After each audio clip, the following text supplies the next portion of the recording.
Qu'est-ce qui compte le plus pour vous? Votre voiture, votre passe-temps, peut-être le golf, la chasse ou la pêche? Pour certains, ce seraient leurs opinions politiques. Pour vous, est-ce quelque chose de plus personnel et de plus concret, comme votre carrière? Mais qu'en est-il de votre famille? Y a-t-il quelque chose de plus important que la famille? Réfléchissez-y. Quelle est la personne ou les personnes les plus importantes dans votre vie? Avant de répondre rapidement, avez-vous réfléchi aux implications de cette question? Dans cette émission du Monde de demain, nous examinerons si nos réponses correspondent à nos actions.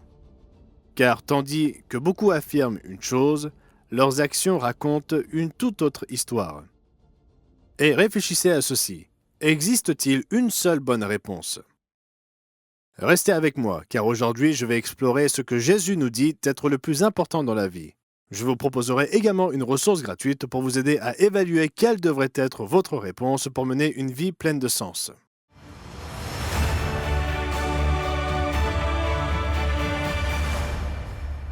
Lorsque j'étais encore adolescent, mes amis et moi voulions vraiment savoir ce qu'est le sens de notre existence. Quel est le but de la vie? Nous ne nous posions peut-être pas la question en ces termes, mais nous cherchions ce qui contribuerait à une vie heureuse et réussie. Un jour, mon ami Bob m'a dit « Je pense que ce que je veux dans la vie, c'est m'éclater. » Cela peut sembler étrange. Ce qu'il voulait dire, il voulait s'amuser autant que possible. Il n'était pas le seul dans ce cas.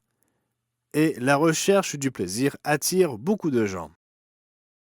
Un roi de l'Antiquité pensait de manière similaire à mon ami, mais d'une manière beaucoup plus réfléchie et sophistiquée. Le roi Salomon expérimenta tous les plaisirs dont un homme peut jouir, afin de trouver celui qui lui apporterait satisfaction et bonheur durable. Il rechercha les plaisirs comme s'il s'agissait d'une expérience scientifique. Voici comment il l'a décrit dans le livre de l'Ecclésiaste dans la Bible, au chapitre 2, versets 1 à 3. « J'ai dit en mon cœur, allons, je t'éprouverai par la joie et tu goûteras le bonheur. Et voici, c'est encore là une vanité. J'ai dit du rire, insensé, et de la joie, à quoi sert-elle? Je résolus en mon cœur de livrer ma chair au vin, tandis que mon cœur me conduirait avec sagesse, et de m'attacher à la folie jusqu'à ce que je voie ce qu'il est bon pour les fils de l'homme de faire sous les cieux pendant le nombre des jours de leur vie. » Comme pour Salomon, la musique, le vin, les femmes étaient les passe-temps de la plupart de mes amis. Ma génération était celle des hippies, des love-in, de la marijuana, du LSD et du rock'n'roll. Mais contrairement à tout cela, c'était aussi la génération des fous de Jésus, version cinéma. Certainement pas du Jésus de la Bible. Beaucoup d'hommes portaient des cheveux longs, imitant ce qu'ils croyaient à tort être le style de Jésus. Des croix renversées et brisées disposées dans un cercle, le symbole de la paix, était partout. Quelle époque bizarre, un mélange de protestation contre la guerre, plus d'amour, de paix, de drogue, de sexe et de Jésus. Heureusement, le vrai Jésus m'a sauvé de cette folie. Aujourd'hui, cette génération contestataire a grandi et fait partie de l'ordre établi. Beaucoup se sont tournés vers des valeurs plus traditionnelles, le travail, la famille et les loisirs. Pourtant, beaucoup sont encore à la recherche du sens de la vie. Je me souviens avoir rendu visite à un homme à l'hôpital qui avait subi une crise cardiaque. Il voyait que sa vie touchait à sa fin et me demanda d'un ton sérieux « Quel est le sens de tout cela ?» Si je me souviens bien, il avait environ 65 ans et il ne savait toujours pas pourquoi il était sur Terre. Quel était le but de son existence? Et vous, savez-vous pourquoi vous êtes ici? Dieu existe-t-il? Et si oui, pourquoi nous a-t-il créés? Y a-t-il une vie après la mort? Et si oui, à quoi pouvez-vous vous attendre lorsque ce moment viendra? Feu-Lee Iacocca raconte une blague sur un acteur célèbre de la première moitié du siècle dernier. W.C. Fields fut agnostique toute sa vie, mais il aurait été vu en train de lire la Bible sur son lit de mort. « Pourquoi lisez-vous cela ?» lui demanda-t-on. « Je cherche une échappatoire, » répondit-il. Malheureusement, trop nombreux sont ceux qui se trouvent dans la même situation. Ils ont vécu leur vie, qu'elle ait été pleine ou vide, mais ils ont consacré peu de temps à la recherche du vrai but de la vie. Ils espèrent l'existence d'une vie après la mort, mais n'ont aucune idée de ce qu'ils deviendront ou ils iront. La plupart ont appris qu'ils iraient au paradis ou en enfer après leur mort, mais selon la Bible, ni l'un ni l'autre n'est vrai. Les enseignements du Christ et de ses apôtres furent supplantés presque immédiatement et toutes ces doctrines trompeuses perdurent jusqu'à nos jours et sont profondément ancrées dans le christianisme dominant. Le message de Jésus, proclamé pendant 3 ans et demi avant sa crucifixion et sa résurrection, a pratiquement disparu dans les églises qui revendiquent son nom. L'apôtre Paul a confronté l'église de Dieu à Corinthe dans 2 Corinthiens chapitre 11, versets 3 et 4. Toutefois, de même que le serpent séduisit Ève par sa ruse, je crains que vos pensées ne se corrompent et ne se détournent de la simplicité à l'égard de Christ. Car si quelqu'un vient vous prêcher un autre Jésus que celui que nous avons prêché, ou si vous recevez un autre esprit que celui que vous avez reçu, ou un autre évangile que celui que vous avez embrassé, vous le supportez fort bien. À la lumière de ces paroles, je dois sérieusement vous demander, comprenez-vous vraiment? Je ne veux pas insulter ni rabaisser personne, mais il est évident que la majorité d'entre vous qui suivez le monde demain ne le comprenez pas. Remarquez que Paul dit que les Corinthiens avaient été trompés de 3 manières. Ils acceptaient un Jésus différent, un esprit différent, un évangile différent. Pour le dire plus crûment, il dit aux Corinthiens, « N'acceptez pas un faux Jésus, n'adorez pas Jésus d'une manière différente de celle qui lui plaît, et ne lui substituez un message différent de celui qu'il a apporté. » C'est un problème grave. Comment cela a-t-il pu arriver? La réponse est donnée plus loin dans ce même chapitre. Des ministres et des enseignants trompeurs s'étaient infiltrés dans l'Église. Remarquez-le dans les versets 13 à 15. Ces hommes-là sont de faux apôtres, des ouvriers trompeurs, déguisés en apôtres de Christ, et cela n'est pas étonnant, puisque Satan lui-même se déguise en ange de lumière. Il n'est donc pas étrange que ces ministres aussi se déguisent en ministres de justice. Leur fin sera selon leurs œuvres. À quel point est-il important de connaître le véritable évangile de Jésus-Christ?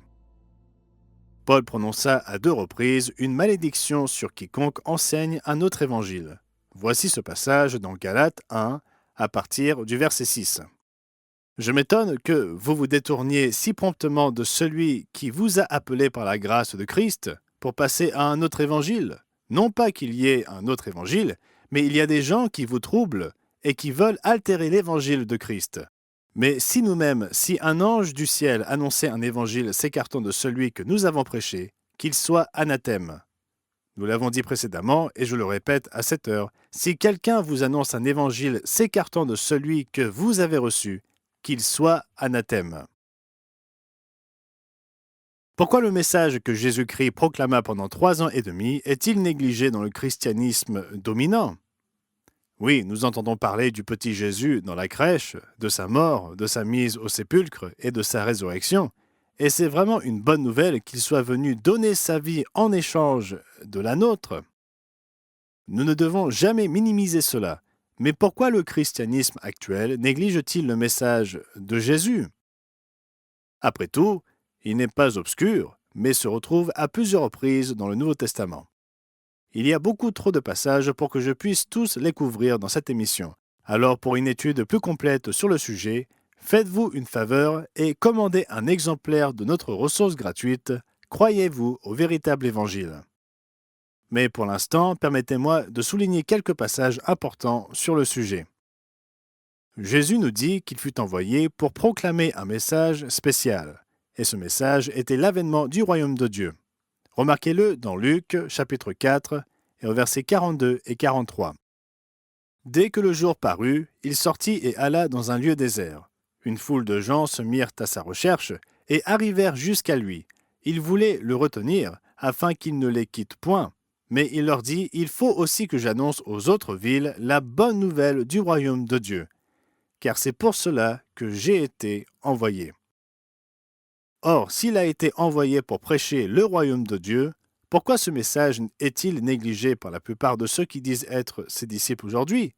Voici une autre déclaration importante de notre Sauveur, tirée de Matthieu 24 et au verset 14. Cette bonne nouvelle du royaume sera prêchée dans le monde entier pour servir de témoignage à toutes les nations. Alors viendra la fin. L'Évangile, le message du Christ, n'est pas ce que la plupart des gens pensent. Il n'a pas passé plus de 3 ans à parler de sa crucifixion et de sa résurrection. Oui, il y a fait des allusions que ses disciples ne comprirent pas sur le moment, mais le message qu'il proclama, l'Évangile, qui signifie bonne nouvelle, était celui du royaume de Dieu. C'est très différent de dire aux gens que tout ce qu'ils ont à faire est de réciter la prière du pécheur et qu'ils iront au ciel quand ils mourront. Et non, soit dit en passant, le royaume de Dieu n'est pas un voyage au paradis pour y passer sa retraite et connaître la félicité éternelle. Je m'éloigne du sujet, mais que nous dit Marc sur le début de l'évangile de Jésus? Remarquez ce qui est écrit dans Marc chapitre 1 et au verset 1. Commencement de l'évangile de Jésus-Christ, Fils de Dieu. Remarquez qu'il est dit l'évangile de et non l'évangile sur. La préposition de indique la possession. C'est l'évangile de Jésus-Christ, la bonne nouvelle qu'il apporta, comme le montrent clairement les versets 14 et 15.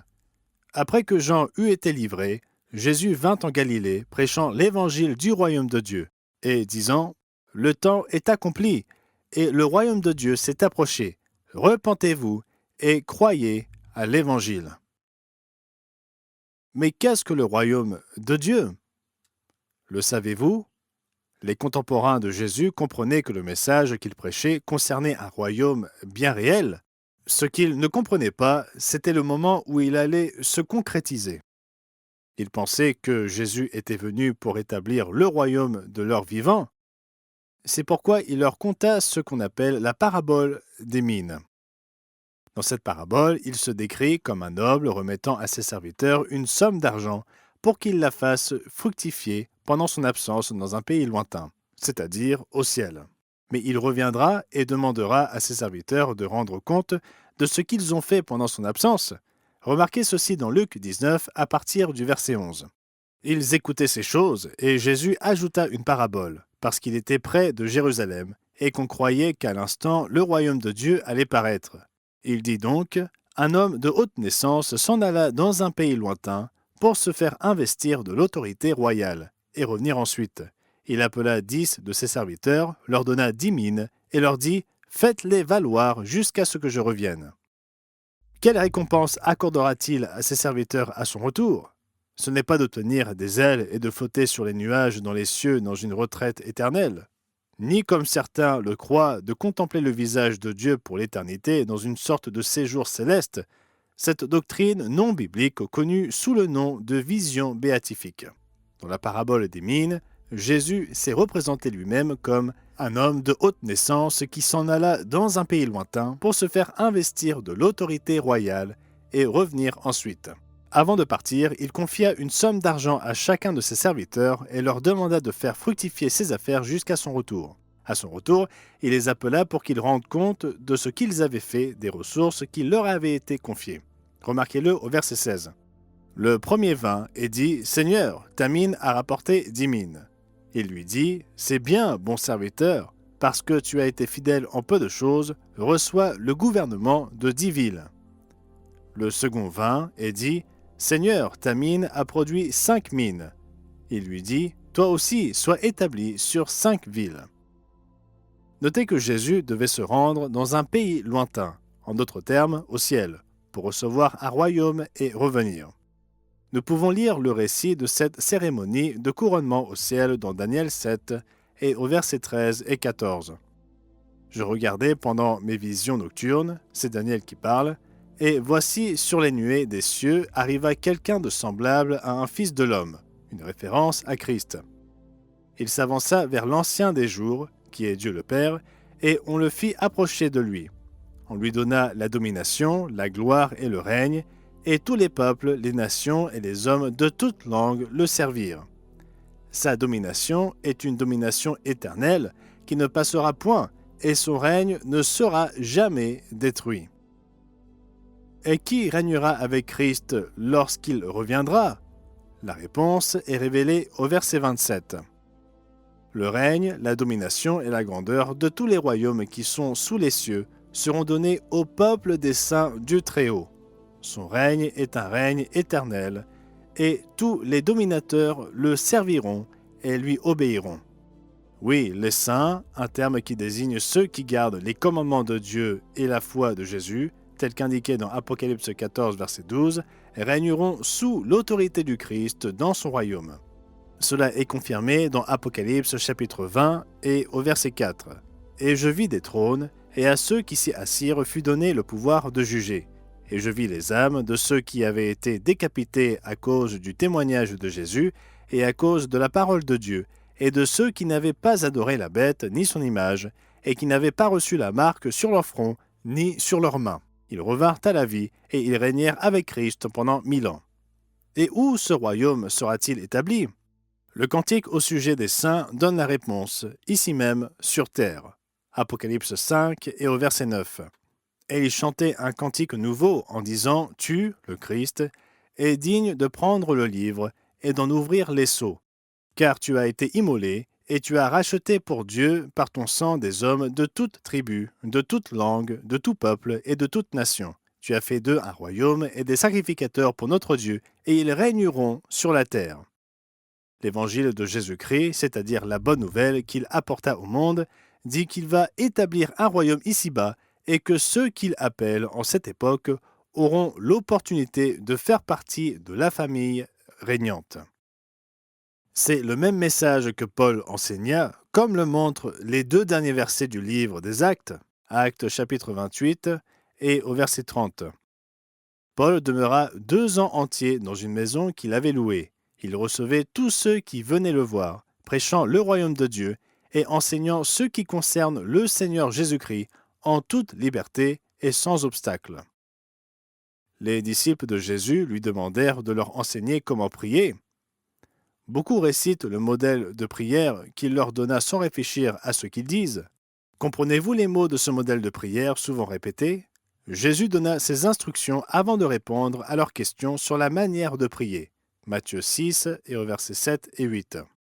En priant, ne multipliez pas de vaines paroles, comme les païens, qui s'imaginent qu'à force de paroles, ils seront exaucés. Ne leur ressemblez pas, car votre Père sait de quoi vous avez besoin avant que vous le lui demandiez. Plutôt qu'une prière à répéter sans cesse, notez qu'il leur donnait un modèle ou un exemple de la manière de prier. Il dit dans Matthieu chapitre 6 et au verset 9, « Voici donc comment vous devez prier. » Après nous être concentrés sur Dieu en tant que notre Père céleste, nous constatons que nous devons ensuite concentrer notre prière sur l'Évangile qu'il proclama. « Que ton règne vienne, que ta volonté soit faite sur la terre comme au ciel. » Vous avez sans doute déjà entendu ces paroles et les avez probablement même récitées en prière, mais comprenez-vous, chers amis, leur signification? Le royaume de Dieu est-il ce qui compte le plus pour vous? Ou est-ce plutôt votre équipe sportive, votre travail, voire votre famille? Ce qui importe, ce ne sont pas vos déclarations, mais vos actes. Et à cet égard, notre Sauveur vous demande de le placer au-dessus de tout le reste. Remarquez ce qui est écrit dans Luc 14, versets 26 et 27. « Si quelqu'un vient à moi, sans me préférer à son père, à sa mère, à sa femme, à ses enfants, à ses frères et à ses sœurs, et même à sa propre vie, il ne peut être mon disciple. Et quiconque ne porte pas sa croix et ne me suit pas, ne peut être mon disciple. » Ce sont là des paroles sérieuses. L'avertissement de Jésus dans Matthieu 10 vous choque-t-il? Remarquez-le au verset 34. « Ne croyez pas que je sois venu apporter la paix sur la terre. Je ne suis pas venu apporter la paix, mais l'épée. Car je suis venu mettre la division entre l'homme et son père, entre la fille et sa mère, entre la belle-fille et sa belle-mère, et l'homme aura pour ennemi les gens de sa maison. Celui qui aime son père ou sa mère plus que moi n'est pas digne de moi, et celui qui aime son fils ou sa fille plus que moi n'est pas digne de moi. » Certaines personnes prétendent mettre Dieu avant tout, même avant leur famille, mais combien le font réellement? Jésus nous enseigne dans Matthieu 6, versets 31 et 33, « Ne vous inquiétez donc point, et ne dites pas « Que mangerons-nous? Que boirons-nous? De quoi serons-nous vêtus ?» Cherchez premièrement, écoutez bien, cherchez premièrement le royaume et la justice de Dieu. Et toutes ces choses vous seront données par-dessus.